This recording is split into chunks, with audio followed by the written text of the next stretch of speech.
And I want to thank everybody for staying for the latter discussions here, presentations. Yes, but in fact, give yourself a round of applause for staying here this long and listening to all of us. Thank you very much.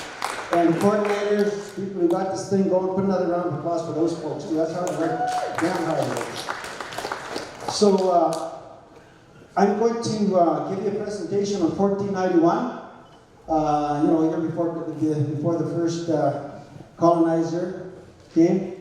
So I'm going to try and show that the Indians managed to land in the Americas exceptionally well. And the people of the many, many nations were healthy due to the foods they domesticated, stored, and ate.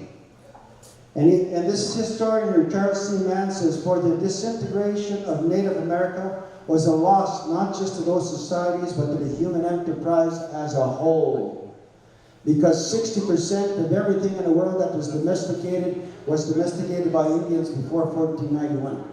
It's an amazing thing. And these scientists and historians today are saying that we're still trying to catch up to what they did by 1491. One big challenge I've had here, this is the first PowerPoint presentation I've ever done before, so I kind of put a book in here, as I shouldn't have. I heard you're supposed to put this stuff on what they call a memory stick. I think that's what it's called. And the only stick that I remember is the stick that my mom used to give me a lick with. That was my memory stick. So I'm going to talk my overview here. Some of you folks got it there. The overview is I'm going to try and give a small description as to the way things were in 1491 throughout the world. Very quick. Then I'm going to talk about 1491, looking for the truth, because in my opinion, nobody knows what was going on in 1491. A lot of people say they do. These experts that these books that I got up here, they say they do. They may not know, but there's some pretty good stuff in here. And then I'm going to look at a picture of the perfect specimen of health, an Indian of about 1620. And then I'm going to have a list of things on government development, academic development, food development, infrastructure, natural sciences, engineering, and medicine development fairly fast, just so we get the essence of it, because of the time shortage and all that. List of some of the plants that are domesticated, some of the animals that were domesticated, and then 1492, the invasion, and then a list of European diseases. So then I start to look at the future. What can we do now under colonization for 500 years? And it comes right back to what everybody was talking about here today, nutrition, nutritious foods. Basically, some of the stuff that I've been looking into, they're showing that if you put bad food into your body, you make bad decisions. Your brain is linked to your stomach. You put good food, nutritious food in your stomach, you make good decisions. I myself have decided I'm going to try and educate myself. So I only put nutritious foods in my body. I stop putting non-nutritious foods. We all know how big of a challenge that is. But nutrition is the key, as I'll come to the end of my presentation. Creation to modern times. So would you agree that the Creator made a healthy earth, healthy plants, healthy animals, healthy fish, and healthy peoples? If yes, then ask the question, what went wrong? Something went wrong. The earth is unhealthy, the land is unhealthy, we the people are unhealthy, the food is unhealthy. Something went wrong. Because I believe He made everything healthy. Historians say that about 13,000 years ago, development and domestication started in numerous places around the world. Developments in the Americas and Europe are taking place in extremely different ways, resulting in extremely different trajectories and different outcomes as shown in the following table. In 1300, Europe, I call it the New World. These historians say that was the New World because in the Americas, by that time, there was a whole bunch of developments already in the Americas. Sumner, which is 3,000 years old, was the only thing that was happening 3,000 years ago. In the Americas, there was a lot of development going on. But by 1300, it was very poorly managed, highly damaged, many different kinds of diseases. They now spread out to the world. Farmers deforested, outfished the oceans and fresh waters, overworked the lands, polluted the rivers and lakes. They ate a lot of greens and meats, ate lots of dairy, very little vegetables and fruits. That's Indian foods. Lots of wars. Wars use lots of resources. Modern example, German U-boats send billions of tons to the ocean floor. Their worldview, take all you can from the others and the earth.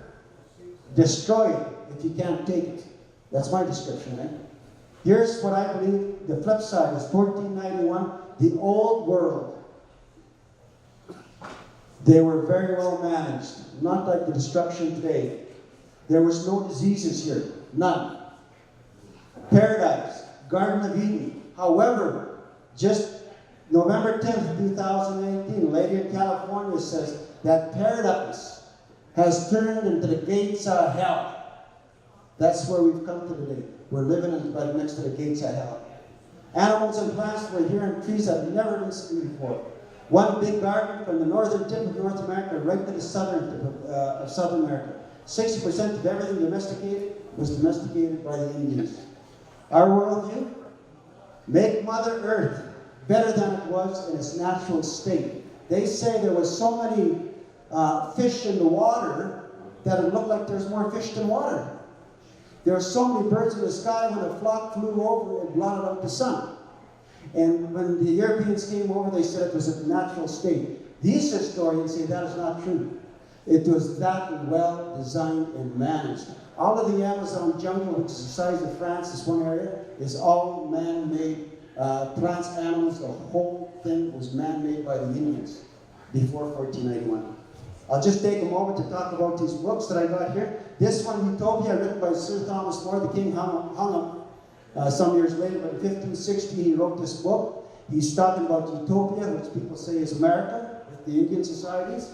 And he says if you got a society that has ownership of property and a money system, you will have corruption. 1516 when he wrote this book. 1591, Charles C. Mann, this is the guy I'm going to be referring to here. So a lot of this stuff I'm not saying. This is said by these experts up here. Indian givers, this is a guy who says 6% of everything that's been domesticated has been domesticated by Aboriginal people before 1491. This one here, the Federalist Papers, written by the great minds of America who copied the Iroquois form of governance. And in 1988, the Congress thanked them for their governance. This one here is a dictionary of American Indian Sign Language. Now, I think the European peoples believe that they invented the sign language, but this American officer went among the Cheyenne and many peoples in Central South America, and he made this dictionary of Indian Sign Language. This here movie, Lost City of Zed, British officer in 1910 was looking for these cities in South America. He never made it out. Guns, Germs, and Steel. This guy here says that through their societies and disease and farmers, we come up with guns, germs, and steel. Then there's 2 books on the principles of democracy. And the last one I want to show you is this one right here by Chad Smith, which I got from Peter. The Cherokees came from a social economic destitution, and in 25 years turned their community around, learning their language again. So well developed where they, after 25 years of using these principles, that they were getting contracts from NASA to build parts for the NASA space program. So,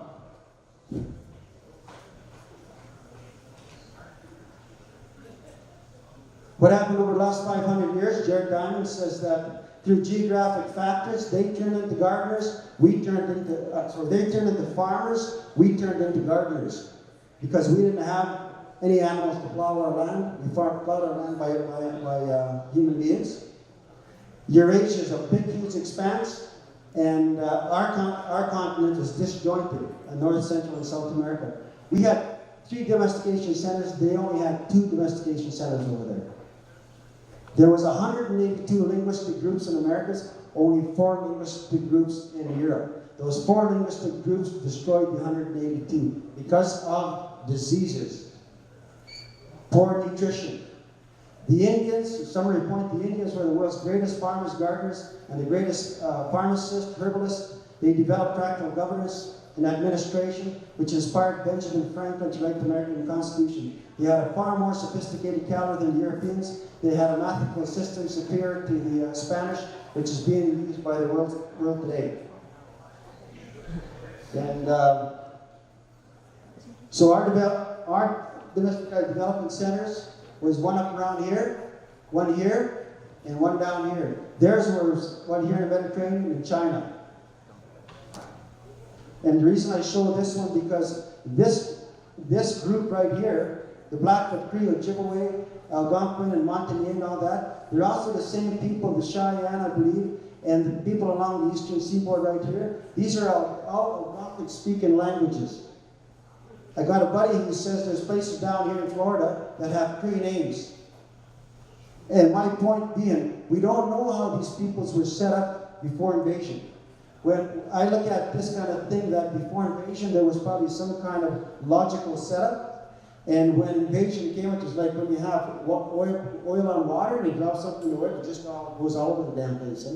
So I'm thinking maybe that's what happened in 1492 when the diseases hit. Don't know for sure, of course, that's only my theory. And the Hopewell people and the Dina people were Algonquin speaking, and they're the ones who built the mounds and were considered to be very highly advanced societies. And just so in South America, Central America, 1491, looking for the truth. Here, this man here, his name, see if I can get it right, his name is Wasamikwan, yeah. That's his name. He's from by Boston, that's where he's from. And that's his name, it's almost like it's Cree name kind of thing, eh? Indians were perfect specimens of health. Look at this man, eh? Because of well-managed lands, developments of food production storage, he is very well nourished. He is a healthy man on his own lands. He has no need to look for other lands to colonize and terrorize. So government development, I just want to point out here a few quick things. There's 4 levels of government development: monarchies or dictatorships, confederations, republics, and liberty, democracy, fairness. And this is, the Iroquois get credit for developing the Iroquois and Great Law of Peace, and the libertarian form of government, which the Americans copied. And that law means that you have found peace in your heart and in your mind, and you put down your weapons, you intend to live in peace for the rest of your life. The Americans based their concept on this thing in 1988. The Congress thanked the Haudenosaunee for their constitution and information to help Americans make theirs. But they still don't have a full democracy today, because here's 4 significant principles of democracy. Men and women are equal. There must be government for the people, by the people, and of the people. There must be 4 separate and distinct branches of government. By your constitution, lawmakers, administrators, courts, and media. There must be 2 separate houses, legislature, man's house and woman's house, and every law would need approval. Every law would need approval of the men's house and the women's house. And we saw in last couple of years, Alberta put 50% women, the federal government put 50% women, and 100 women got elected to the Congress, House of Representatives of the United States. So this is coming to pass. On the left-hand side here, your left, I guess, this is my list of natural rights of human beings. Today, this one here says, today every people in the world is fighting and dying to get a democratic form of government, which is like the Iroquois form of government, modified by the American Constitution. Historian Charles C. Mann says he asked 7 anthropologists, archaeologists, and historians if they had rather have been a typical citizen of Europe or the Haudenosaunee in 1491. Every one of the 7 said they would have rather have been a citizen of the Iroquois instead of being in Europe, because you're subject to the Queen. Academic development, to be real quick on this one, because I know our time is limited here, but they had invented dozens of writing systems. They had developed the number 0. The Inca had the Unix system of writing and recording stuff. The numbers system is one of the greatest single accomplishments of the human race, a turning point in mathematics, science, and technology. The Babylonians had number 0, but they never used it as a number, they used it as a placement. Sciences, Louis Amon was the first guy in 1700 to write about liberty, And all of these other guys, Thomas More, Montaigne, Locke, Voltaire, Jefferson, Franklin, Thomas Paine, LaFontaine, Rousseau, and Martin Luther King, and Mahatma Gandhi. These guys all copied from that, influential thinkers of today. Got them Indian ideas. Languages, I went through that already, 182 we had, and we only had 4. And the Mexica, they had the creation of remarkable intellectual tradition, one that, like the Greeks, began with the questions of lyrical forms, then it went on to distinct schools of inquiry associated with elite academics.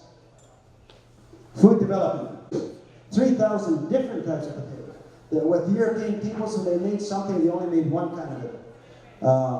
Indian food revolution. Indian food brought about the miracles that centuries of prayer and work did not cure in Europe. Without question, the Indians were the greatest plant breeders. They acquired a clear knowledge of agronomy. Despite all the plant improvements brought about by modern science, American India remains a developer that was a large array of primary contributors to the world's various cuisines. But the Indian garden still grows a host of plants that the world may yet need to learn to use and enjoy. It still goes on. Polyculture is what we had, where you had 3 plants growing in the same row: the corn, the squash, and the beans. The beans would grow up the corn stalk, and the squash would keep the ground moist, and they'd feed each other.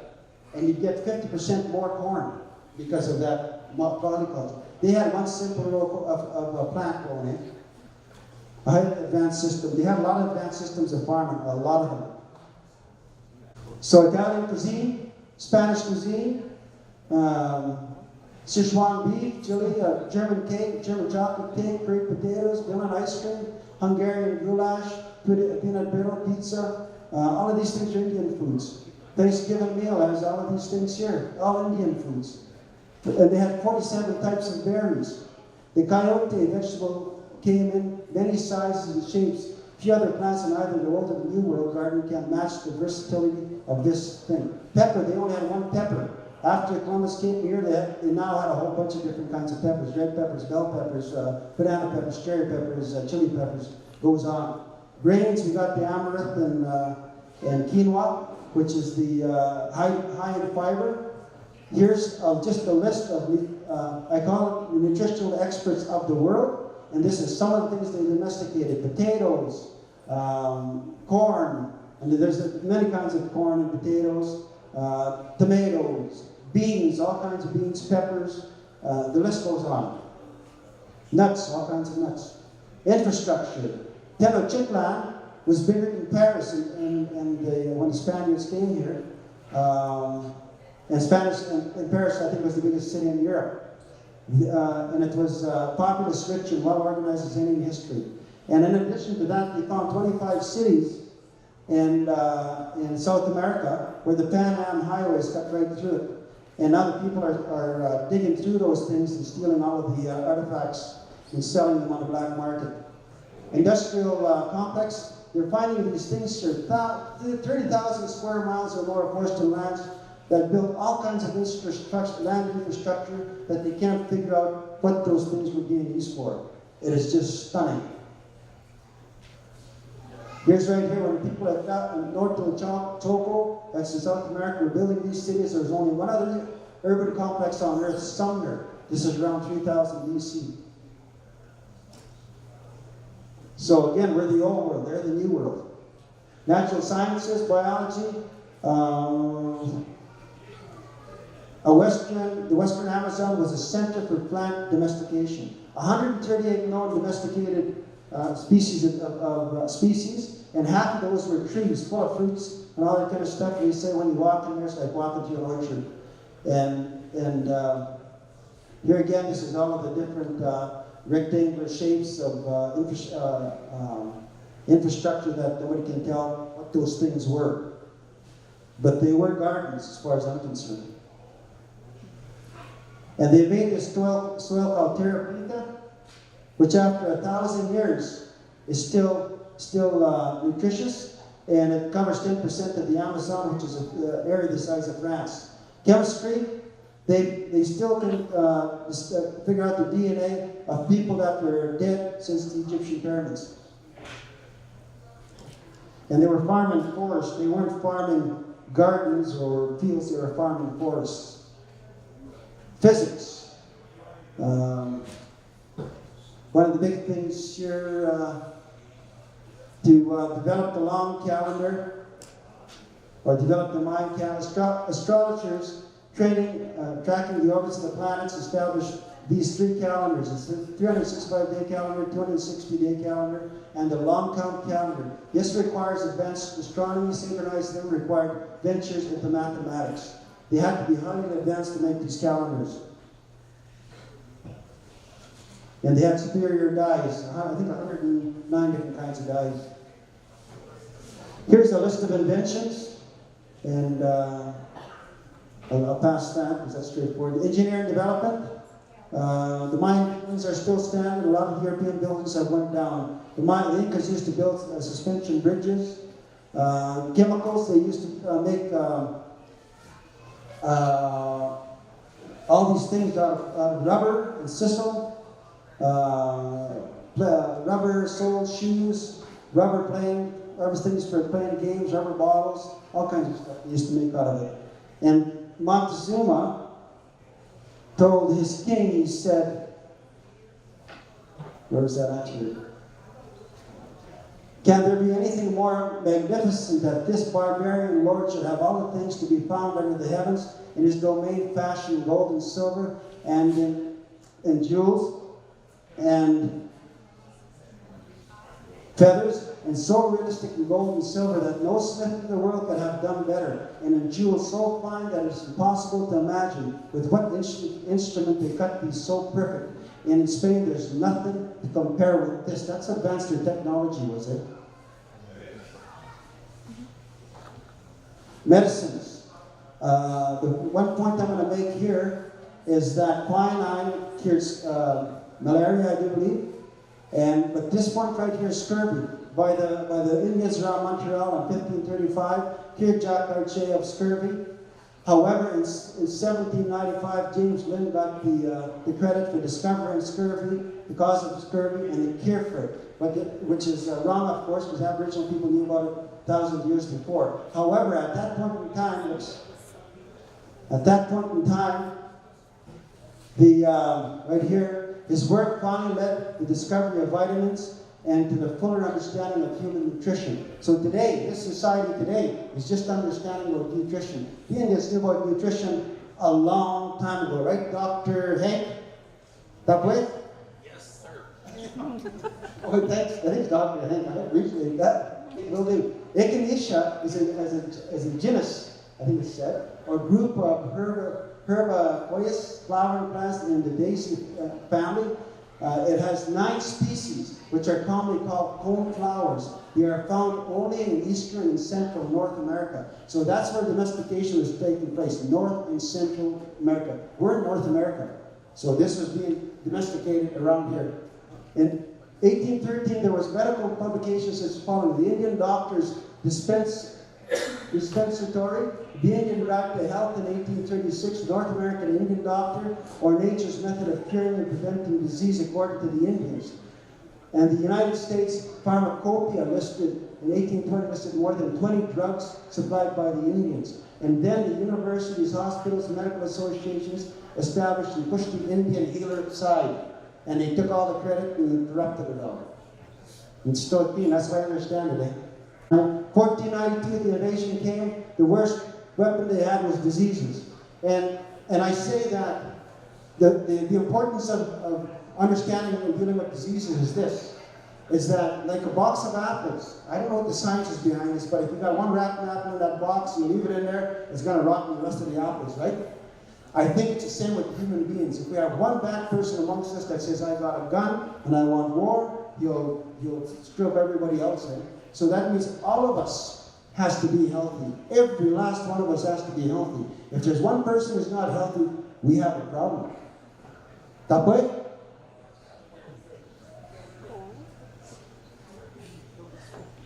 And I also say if one man out of 7 billion stands up and say, I got a gun, I want war, there will be war. If one man out of 7 billion stands up and says, I want peace, they crucify him. This is our conqueror, Hernando Cortez. And I say, white man reporting her, small block face. These aren't my words, these come out of these books, most of it, because of poorly managed lands, low development, food production and storage. He's an unhealthy man from an unhealthy land. He had a high need to look for other lands to make war, to colonize and terrorize. No, this comparison is not made to be judgmental. It's made for educational purposes only. To show the importance of healthy lands, healthy foods, healthy food production, healthy food storage, and healthy food preparation. And the main point of this presentation, that it is our job as Nihawa, Aboriginal peoples, in spite of colonization and terrorization, to make healthy lands, healthy foods, and healthy people. I believe that's our job, in spite of it all. Here's some of the European diseases: smallpox, measles, influenza, bubonic plague, diphtheria, the list goes on. And not only were there diseases for plants, there's also, for human beings, there's diseases for plants, animals, and water species. And one historian, Charles C. Mann, the historian, says that the Americans are almost wiped clean of everything. What the white people saw about the time they came here, there was just about nothing that was here before because of European diseases. They got the almighty potato and all of the other fruits and vegetables. In 100 years, their populations doubled, while ours went down to just about nothing. So here we are, 2018, I'm almost done. For Roland, almost done. 2018, Earth is burning up now from carbon colonialism or terrorism for carbon. We, the people of America, suffer with colonial scars in so many different ways. We have been so badly damaged. So what do we do? 2023, 5 years from now, what will be happening then? Earth is burning now. 2018, 100 years from now, if humans still survive till then, they might be making motherships to travel the universe then.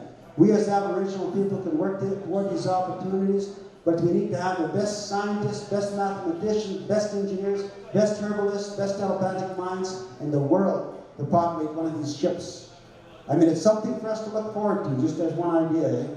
So I got this 2-era chart here, and I say today we still have our natural rights, as Eric was saying here earlier. We still have our natural rights to have healthy lands, healthy foods, and be healthy. But we have a decision to make. Do we go to the left or to the right? This shirt was supposed to be up on top here. So to the left with the white values, without these 4 industries that Peter and has been talking about, hemp, medical cannabis, food sovereignty, healthy water, we wind up with our usual state: alcohol, pharmacy, drugs, addictions, poor housing, poor medical, poor health, and all that kind of stuff. If we go back to these 1491 values of looking after Mother Earth, making Mother Earth better than it was in its natural state, and work with these industries, we'll have best scientists, best mathematicians, best engineers, best doctors, best telepathic minds, best health in the world. That's what I'm hoping we can pull together. That way? You guys. And some people make the argument that the Cree or the people of the North were part of domesticization. I suggest that we were, and in my opinion, here are a number of considerations in trying to answer this question. Sign language, in my opinion, is an international language of all Aboriginal peoples, and they spoke it right through the Americas, North, South, Central. Cree places in Florida, Cree language, grammar, American structure.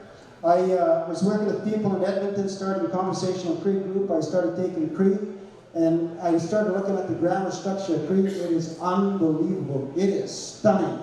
Bishop Brewer 100 years ago said it's incomparably perfect. That's what he said. To me, it looks like when you speak Cree and we take it apart, numerically speaking, it's like speaking algebra. It's that well put together. So it wasn't people who ran around throwing spears at moose that put this language together. Mathematical minds put this language together. However, there is a competing view that I admire. They say, no, just put together spiritually. And that's entirely possible too. Maybe even probable. Echinacea, only in the north. Team sports, the Iroquois had lacrosse, and Europeans only had man against man and man against beast. There was 47 varied types, So I'd say they domesticated berries that grew in all climates, as the Incas made potatoes that would grow up on the mountains right down to the sand by the ocean. 3,000 kinds of potatoes. And scurvy, here came from Montreal. And this number 8, it's in our blood. This conference and other such activities of Aboriginal people show me that we still have strong tendencies and desires to go back to these values, that we have the fundamental belief of making Mother Earth better than it was in its natural state. This is the form of existence we desire.